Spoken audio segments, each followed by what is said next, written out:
Hey beautiful people, welcome back to my channel. Today's video, I just wanted to chat a little bit. So my last video about my student loans is doing pretty good, but my video about me getting rejected, wow, that popped off. I want to talk about that for a little bit and maybe encourage some people watching. So, as many of you probably do, I am a very avid YouTube user and YouTube watcher. I'm trying to be more so invested in like actually creating the content rather than just watching a lot.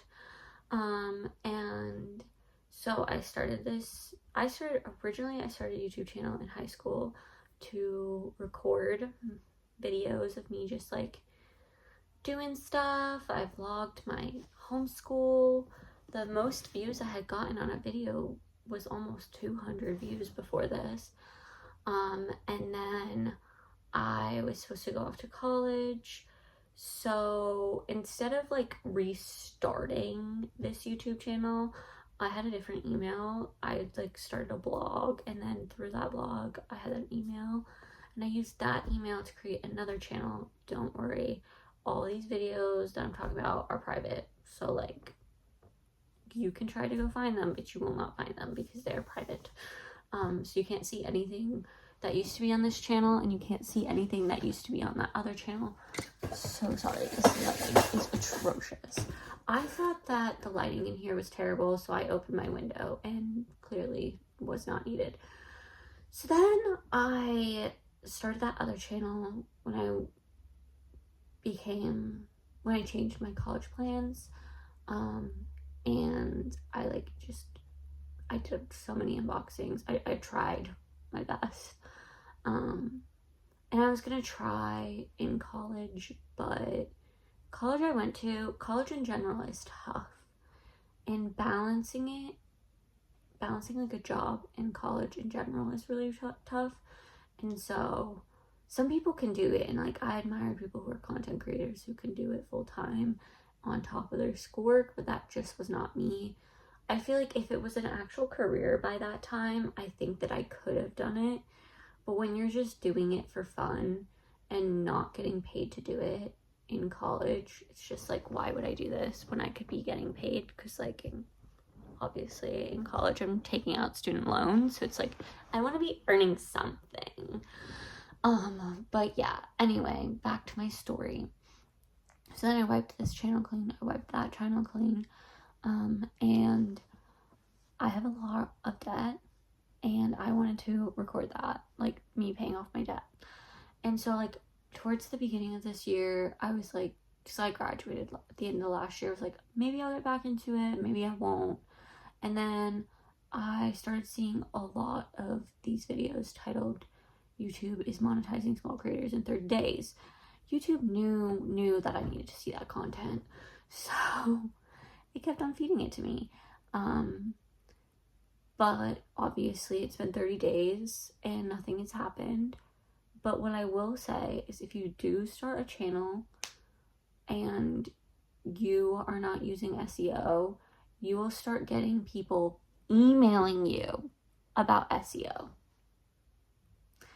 I had 3 emails total emailed to me about SEO, and I'm sure more to come if this video doesn't perform that well, or even any of my other videos. But yeah, I mean, I was starting from, I think, 23 subscribers, and these people were hounding me with like all of these things like, pay me and help you with your SEO. The first guy literally used vidIQ. I could download that and do that myself.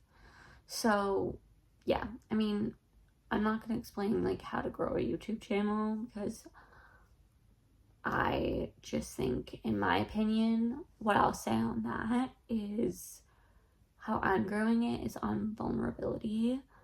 I have always thought, make videos you want to make, and videos you want to see. So if there's like something that you like to do that you don't see a lot of representation, or you're in an industry that there's not a lot of representation, if you're like a woman in a male dominated field, maybe starting videos on that, because then you'll get people who are also in that, and like you can help grow a community of like-minded individuals who can like help each other grow in their careers. But just like people are craving community and vulnerability, and I started with a lot of like self-help type of content. Not that that's like bad or anything or good, but I would say just like try what you want to try. Ultimately, like I would love to be doing like a mix of finance / lifestyle videos, and by finance I mean like the monthly resets with like the finances in it. Like that would be so cool. But that'll come as time goes on, and I think the problem is like sometimes it can be scary putting your money out there, like how much you're making. But for me, pretty much all of it is going to go to student loans and taxes and stuff like that. So I'm not too worried about doing that. Plus I don't even think that they'll actually have to pay. I don't know if I'll have to pay anything, to be honest. I'm not entirely sure what's going on. I've never had to pay a lick of taxes in my life. I've done taxes twice and getting money back and stuff, but actually 3 times. But you know, each year is different.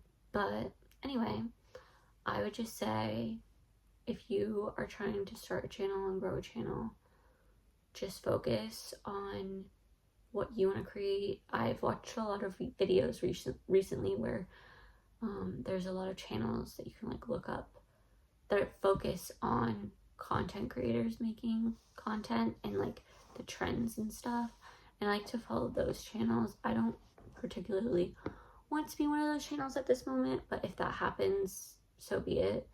But yeah, I would just say focus on what's interesting to you. The way I'm trying to start is like, because I'm still relatively new, like I'm fully a month out, and it's like been a month and a half-ish, a month and a few days. And I don't remember when my first video came out, but it's been a while. I think it was end of January, and then we're now in early March. So about a month-ish, give or take. And I am starting with just picking up my camera, getting used. I'm a very avid Snapchat user, and I have a private story in that thing. I'm trying to like tone it down a little bit and then bring it here. You know what I'm saying? Like tone it down, like say less, you know, but like say what you want to put on the internet. That'll be there forever, you know? That type of thing. Not just blabbering every 5 seconds like I did last night on Snapchat stories. But yeah, I would just say get comfortable.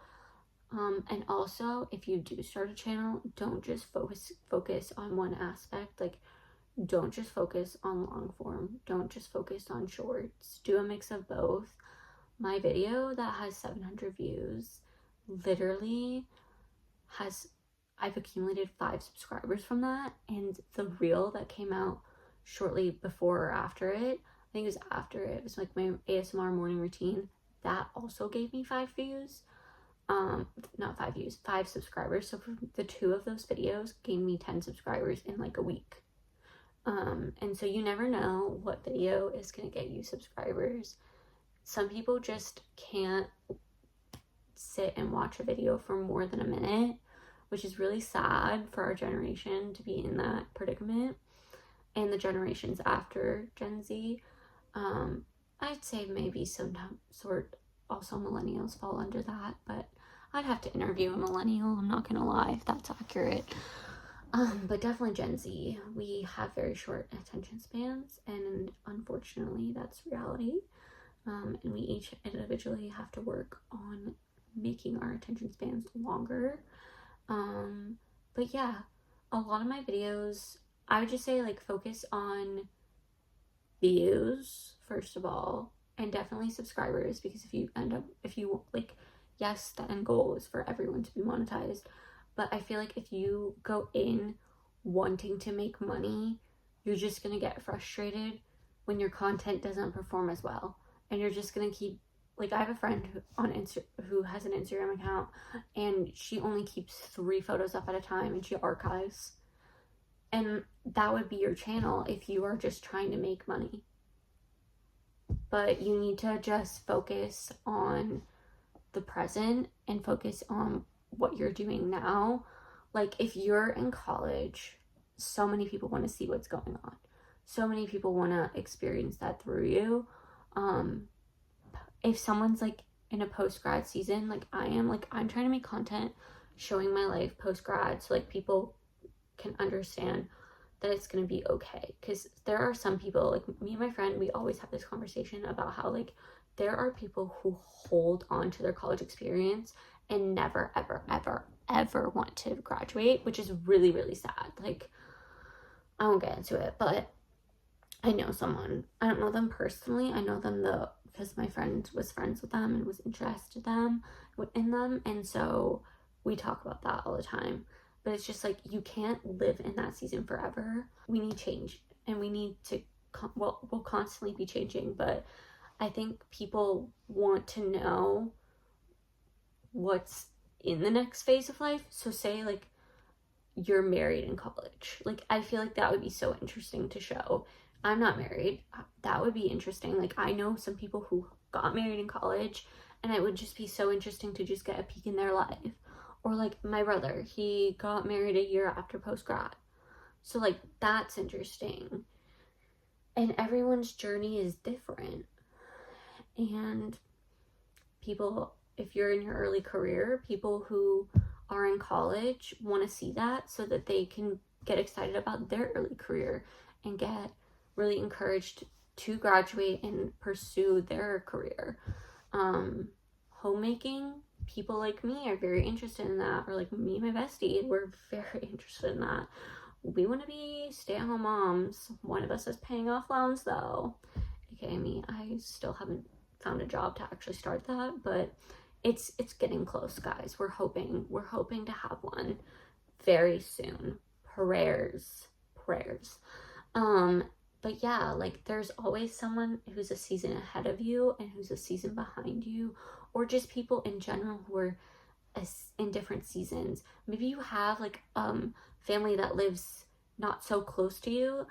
Maybe start documenting your life for them with a goal for them. Like, you want to show them what you're doing in your day, and maybe then that can bring more people to watch you and you can provide value. Like, even like in any of my videos, I'm just trying to provide value to you guys, whether that's like my advice, my experiences, anything. Like, if you have any video requests, like put them down below. Like, I would love to hear what you guys are interested in seeing from me.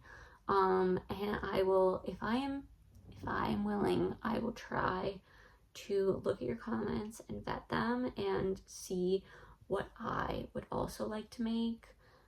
Just in general, why is this just aggressive today? Anyway, there's just going to be someone interested in some aspect of your life. And I think if you go into it with the goal of trying to impact one person, and you focus, like it's like one day at a time, you know, like that's something I learned, because I have anxiety and just like control issues sometimes, and I'm just like one day at a time. My anxiety is very closely related to control. It's fine. We're gonna get over it. We're working on it every day, but what I have to tell myself is one day at a time, 1 foot in front of the other. That's what my mom's always told me. Just 1 foot in front of the other, you're gonna get through it. But yeah, definitely just take one step at a time, one video at a time. You could post a video that you think is cringe and you could look back on after you blow up, or maybe you never blow up. You could post 100 videos and get 5 subscribers, or you can post like 5 videos and get 500 subscribers. Like, it just really doesn't, the cookie, just like, you never know. But from my experience, what helps me get a lot of views is hashtags, and I put a lot of words in the description. I try to like really elaborate in the description. And so if you do that, that's helpful. I started putting a lot of my videos in playlists if they're not shorts, and that's been very helpful. And I know you can link videos to shorts, so I might try that. And then I think what does help is having an end screen. So for my end screen, you'll see when I end it, but basically I like to have like my subscription and then a video that's for the viewer. And YouTube will curate that to like whatever the viewer, the most like related video to the person that's watching it. I love marketing, guys. I'm a marketing major, so I can make marketing videos if you want. I was gonna do a video about Super Bowl ads, but none of them really piqued my interest this year, I'm not gonna lie. They were all kind of boring, and I think it's because I didn't really have to hyper analyze them like I normally do, because we talk about it in class. And I didn't have class, so I was just watching for pleasure, and yeah, it didn't really pique my interest. The most entertaining part was the actual football game, because the Eagles really outshined themselves. But yeah, I'll just end with encouragement to just follow your dreams. If that's starting a YouTube channel, an Instagram page, a TikTok, any social media, or maybe even a business not on social media, go for it. If you do start a business, I do suggest starting like at least a TikTok or a YouTube channel and focus on shorts and long form. You got to show them that you're interested. Also, consistency is key. I have been posting so frequently, and I think that helped me gain a lot of subscribers in a short period of time. I will say, like, as of right now, I have 70 subscribers upon recording this. And I will say, like, that's a lot for me. I can't, like, the most I had was 25 or like 28. And so I just say, don't be discouraged if you see the number just going up slowly. Like, each person is a win. I also had a video where someone like really liked a video I put out and was like, oh my gosh, this is my favorite channel. And then the next day I put out a short that was different, and that person just did not like it and posted a comment and then left and unsubscribed. Literally commented unsubscribed, like I'm unsubscribing. Like, if you want to go unsubscribe from a channel, that's great. I don't need to know. But I appreciated that person's enthusiasm for the video. But I think you need to give the creator grace, because at the end of the day, the content is not just for you. It's also for the creator, especially if the creator is not making money. I get it if the creator is making money. Maybe you could say something like that, but in general, that's just not appropriate. Also, if you made it this far into the video, I do want to say commenting on other channels is very important for other YouTubers. I think that people notice that, especially like if you comment on a video that's about YouTube or like a YouTube journey type of thing. So like other creators can hype each other up in comment sections and stuff.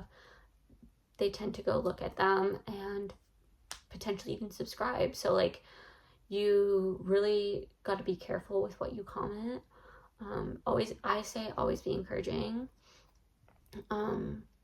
I just always put an encouraging comment. And if I do put a question mark, like a question, I make sure it's appropriate. What's not appropriate is asking for people's locations, and saying something that's irrelevant to the video. I think that those are two inappropriate things. I see like all of these like people trying to invest, like get people to invest in other people's YouTube comments, and I'm like, that's disgusting. Do not do that. Anyway, I hope you enjoyed this video, and I hope to see you in the next one. You'll see my little YouTube end screen pop up here, and this is an example of an end screen, but I hope you enjoyed this video. Don't forget to come back. Would love to have you back here, and go do something exciting today to get you started into a new chapter.